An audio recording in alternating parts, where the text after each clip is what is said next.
When it comes to the consideration of life, how do you establish value? Is it an inherent worth as a being created by God, or is life of relative value, determined by some measurement related to one's level of contribution to society? And what's the difference, if anything, between intrinsic worth of a preborn baby compared to the functioning adult in the prime of life? Is there a standard to determine whether one's opinion or another opinion is morally right or wrong? And in the end, does it make any difference? Well, hello, I'm Sam Rohrer, and I'll be joined today by Pastor Isaac Crockett. And our theme is this: it's a matter of life or death. And as of the recording of this program, the new Biden administration has embarked on a complete overturning of entire national public policy in nearly every area, rejecting the policies of what's considered to be the most pro-life administration in the past generation, the Trump administration. And if the Biden administration's policies reflect their words, it will become the most anti-life and pro-death administration ever seen in our nation. Frankly, I am righteously angry as I see the changes, and I can say with certainty that God looks down at these changes and promises judgment, not blessing as a result. Our special guest today has been with us before, but we wanted him to join us again this year. His name is Scott Klusendorf, and he's the president and founder of Pro-Life Training Institute.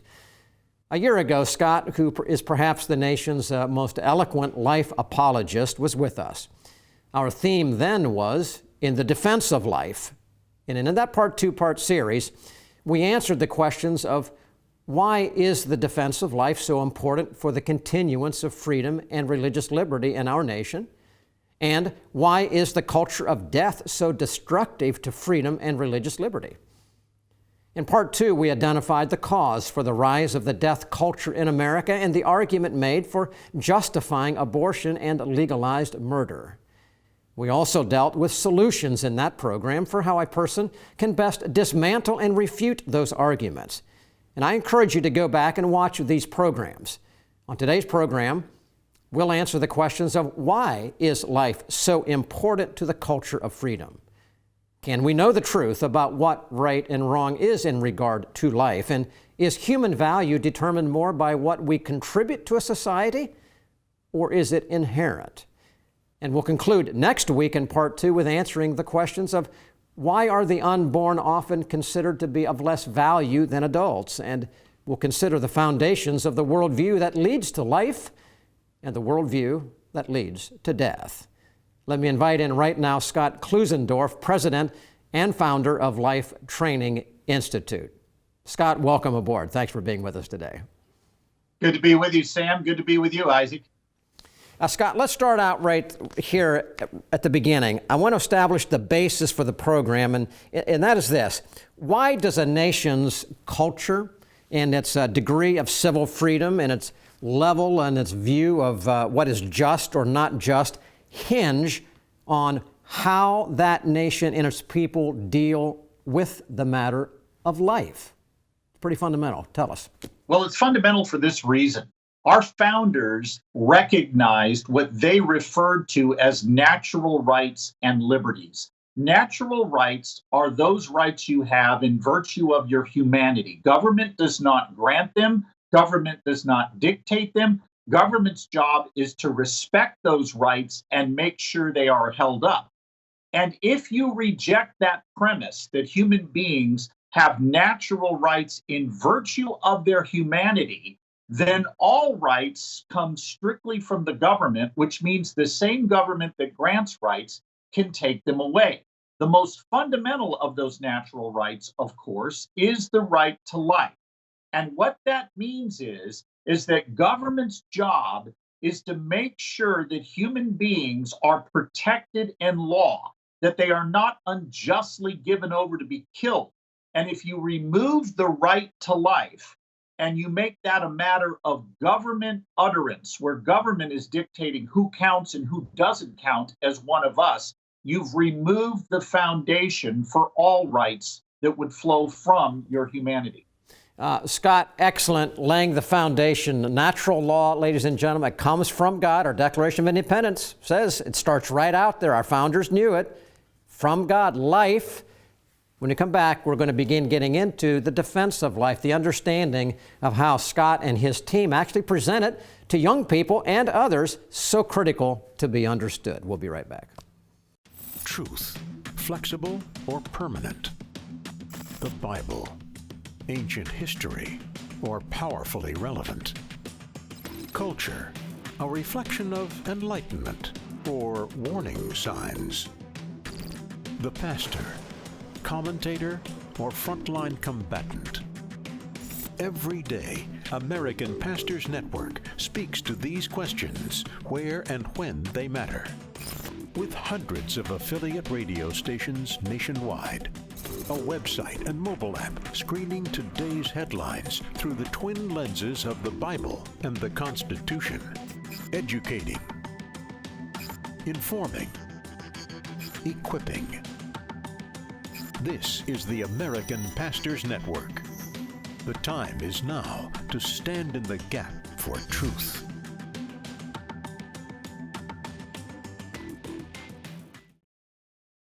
Welcome back to Stand in the Gap, and today we are talking about a very serious matter. In fact, it's a matter of life and death. This is part one, a matter of life and death, part one. And Sam and I are talking with our good friend Scott Klusendorf.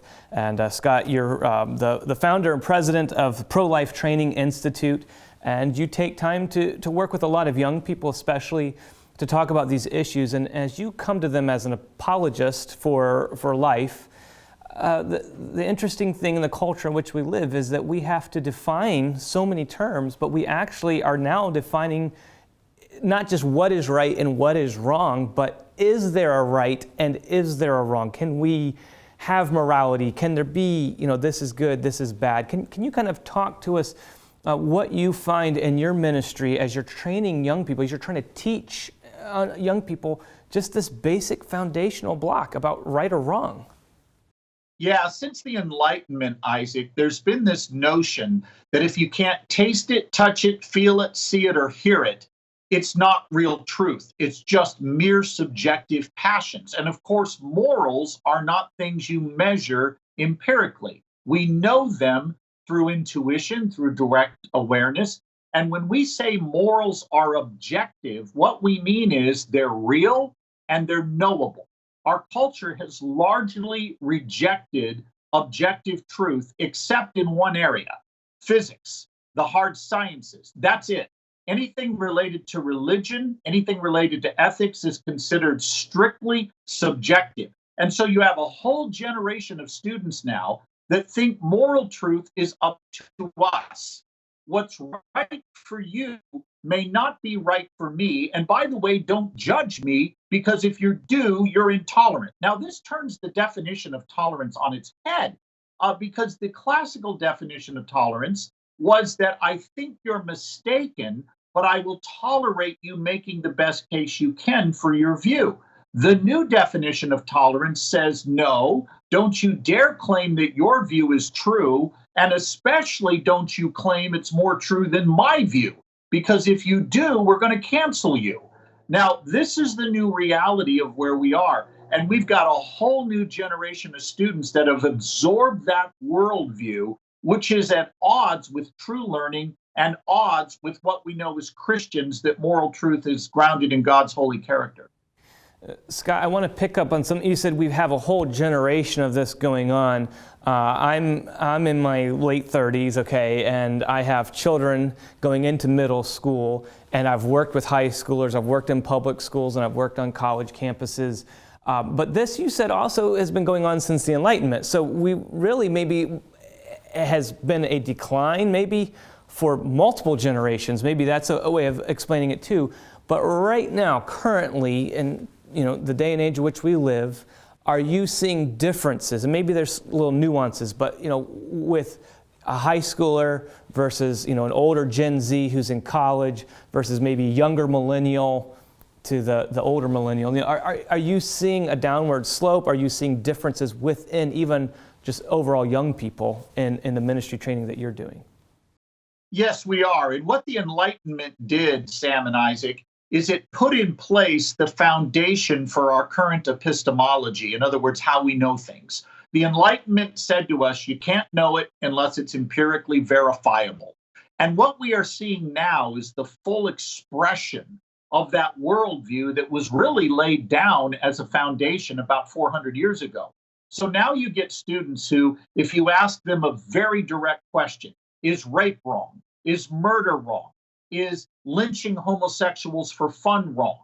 They'll say to you, well, it's wrong for me, but I can't tell that other group over there that it's wrong for them. It might be right for them. Now, the difference is 20 years ago, if I asked somebody, is rape wrong? They would say yes. If I said to them, is murder wrong? If I want to lynch somebody simply because I don't like their race, is that wrong?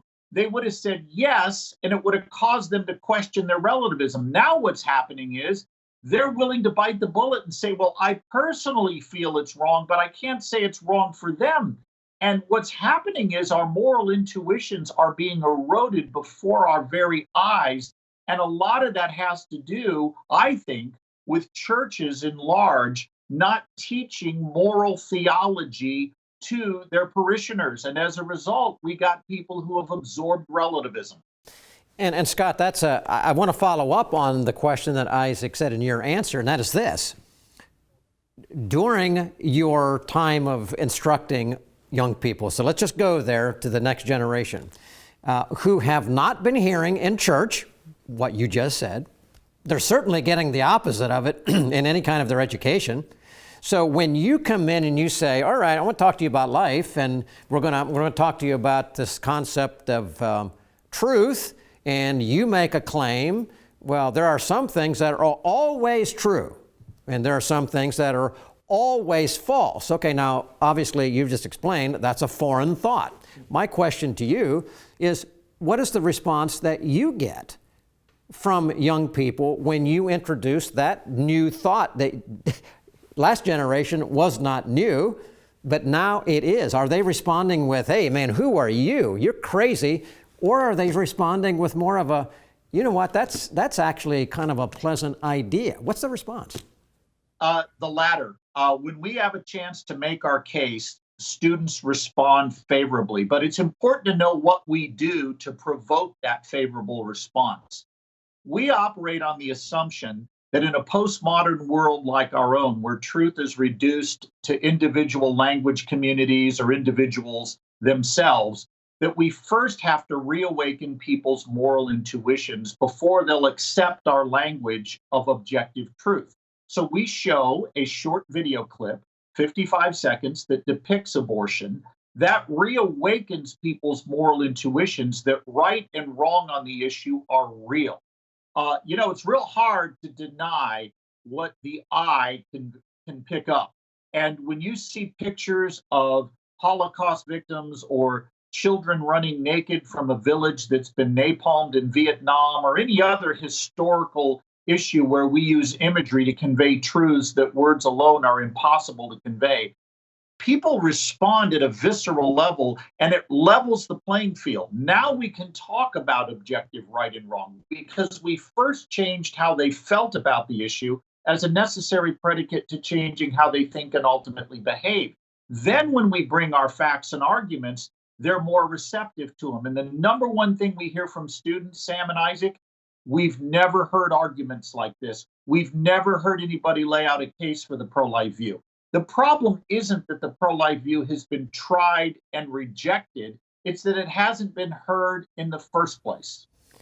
And I'm going to want to go in further with you about which you do first, introduce truth or introduce life. We'll go there next. But I want to go back to that question that you raised, because there are people watching right now who, they could be of all ages, but that point that you mentioned earlier, the concept that we now have, I think too many people share, where they believe, well, I can believe that some things are right and some things are wrong, but that's personal.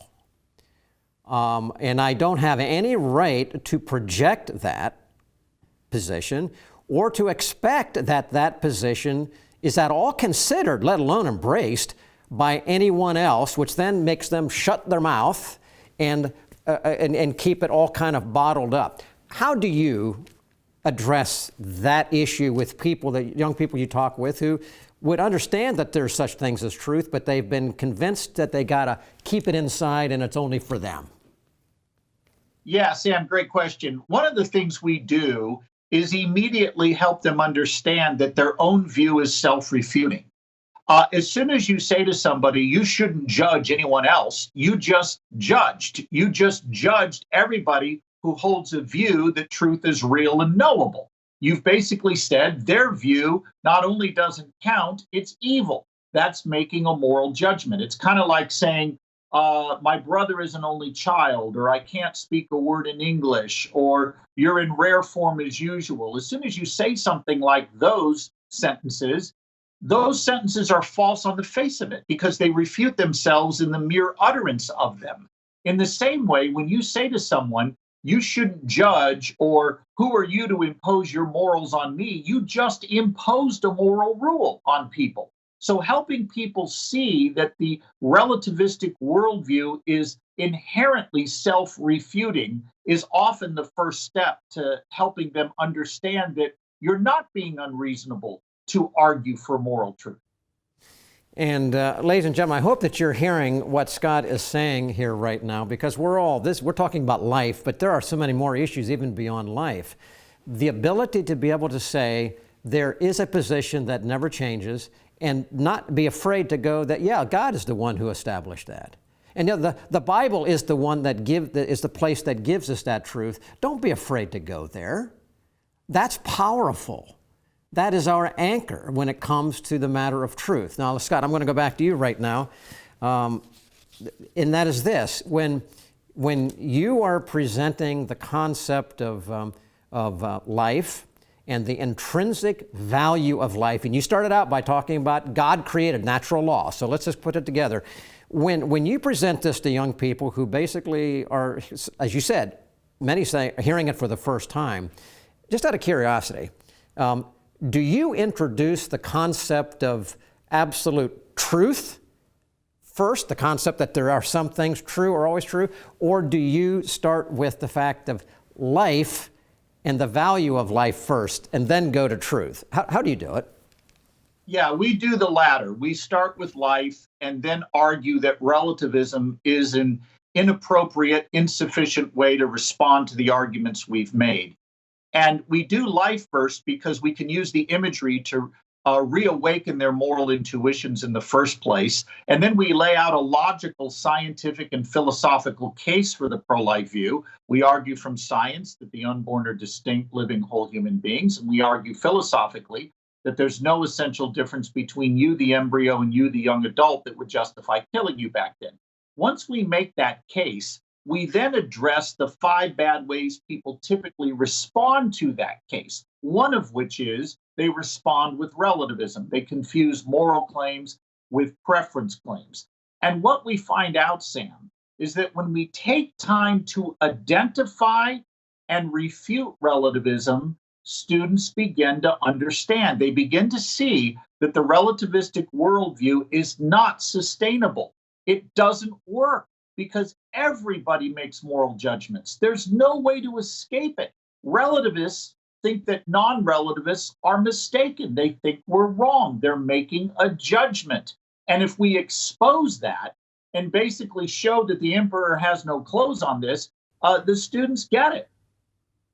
And one last question before we move to the break. Are you finding in your young people, are you talking to folks, to young people who have had some Bible training, some understanding of God, or are you talking about those who don't have any understanding? And are you seeing any kind of a difference in those two groups as you talk with them? We speak to both. We speak sometimes in large Catholic high schools where maybe we're talking to 1,800 students at one time, and a large number of those students have had no biblical worldview training, so to speak. They're simply in a private school because their parents don't want them in a public school.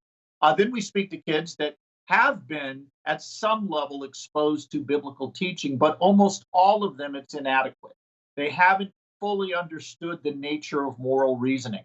And even among the kids that come out of churches that we would consider to be fairly well grounded churches, we will get things like this. They'll say, well, I get it that abortion's bad, but what about, that 15-year-old girl that's been raped? Or what about that 15-year-old girl whose boyfriend's rejected her? I mean, it may not be right for her to be forced to have a baby she can't afford. And they end up punting to relativism. And that's why apologetics training, that's why helping students understand that the biblical worldview can compete in the marketplace of the ideas, if it's properly understood and properly articulated, is so crucial, Sam. It is crucial. Scott, thank you so much. Ladies and gentlemen, we're going to come back and we're going to both wrap it up and give you a preview for next week in part 2. We'll be right back.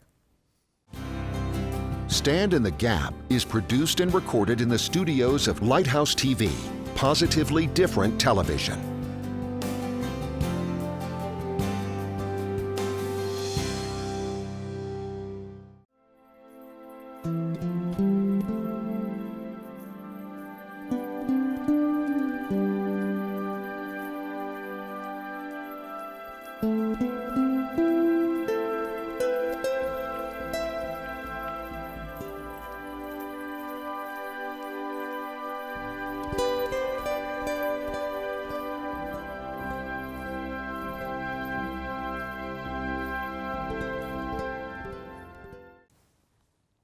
Welcome back to Stand in the Gap as we talk about the first part of this program, a matter of life or death. And then next week we're going to have part 2 of this. So we're talking with Scott Klusendorf from, you're the president and founder of the Pro-Life Training Institute, your website prolifetraining.com. And you especially are focused on young people, high school age and things like that oftentimes.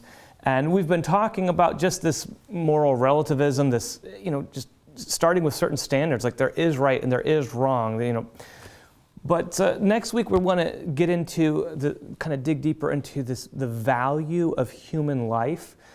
Scott, could you maybe just kind of introduce that in a real short way? Maybe what are the perspectives on valuing or devaluing human life? There are 2 major positions you can hold on the question of human value, and you have to pick one. The first view is what we call the endowment view. Humans have value simply because they're endowed by their creator with certain rights, fundamental, what we call natural rights, which includes the right to life.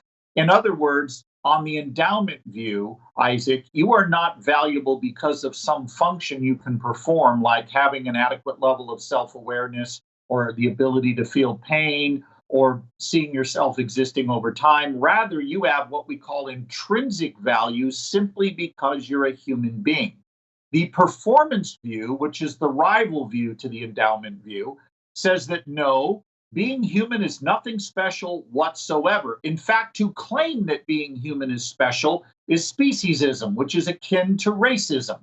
And rather, what gives you your value is being a person. And to be a person, you have to have self-awareness, cognitive ability is at a sufficient level. And until you have those things, you do not have value. And as we'll talk about in a future segment, this leads to savage inequality. And it's a horrific view with dangerous ramifications for all of us in society. And Scott, you've set us up really well at that point. Again, you said the endowment view. Intrinsic value comes from our Creator God, natural law, we can see it. And that stands in sharp contrast to what you're saying is the performance view. And I tell you, a lot of people have probably never thought about it quite like that, but when you say it, the endowment view, think about that, ladies and gentlemen. Do you believe that life and all life has its value intrinsically, not because of the color of its skin, the place of birth, the gender, but because it was there by God's creation? Or do you think it's based on something that we have to do? Major difference. We'll go into more of that in next week's Part 2 program. Well, thanks for being with us today. It's always an honor for us to be with you in your home, and it's so good to hear from so many of you who this program is a major part of your weekly viewing. Let us know that you are watching. Contact us. That information will be on the screen at the close. Consider partnering with us in prayer. We need your prayer. This program is unique. It's all over the country. We're hearing from people all over the country on this program, and we pray that it's benefiting you. If it is, let us know. And partner with us in prayer. Partner with us in finances as well. That is also very important, that we can continue to take and expand and put this kind of truth across the nation. Again, this program is part one. Enjoy it. Listen to it again. Join us next week.